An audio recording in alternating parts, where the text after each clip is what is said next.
Game of the Path by Tom McMurtry is a tile-laying game for 2 to 8 players, ages 8 and up, that plays in about 15 minutes.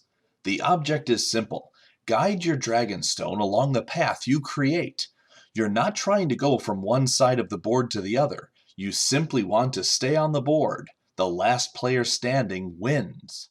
To begin, place the Phoenix board in the center of the table. Place the dragon tile on the table face down near the board.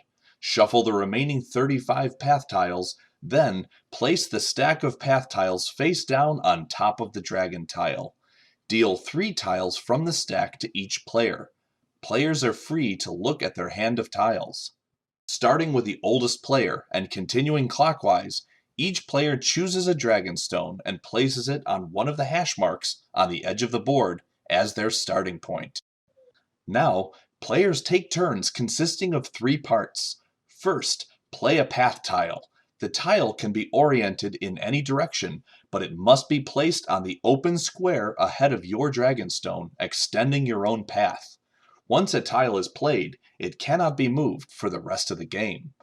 Second, move your dragonstone along the path you've created until you reach the end. This may mean that later in the game you will move across multiple tiles.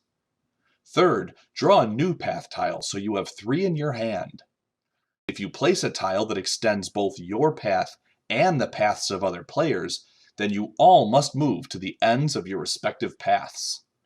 When a dragonstone's path causes it to exit the board, its owner is eliminated, and any tiles left in their hand are inserted face down in the draw pile, above the dragon tile.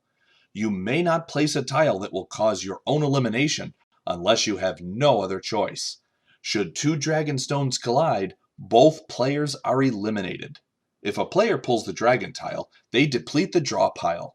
When new tiles become available because a player is eliminated, the first player to draw a tile is the one holding the dragon tile instead of the current player.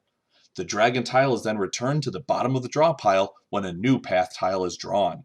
When only one dragonstone remains on the board, its owner wins the game. If the last dragonstones leave the board in the same turn, their owners tie for the win. For 3 or more players, you can play using an advanced elimination rule. If you place a tile and eliminate 1 or more opponents, you receive a reward. You may immediately exchange any of the tiles in your hand with the same number of tiles from the hands of the players you eliminated. Remaining tiles from the eliminated players' hands are then returned to the draw pile. Then, finish your turn by drawing a tile. Now you know how to play Suro, the Game of the Path. Thank you for watching.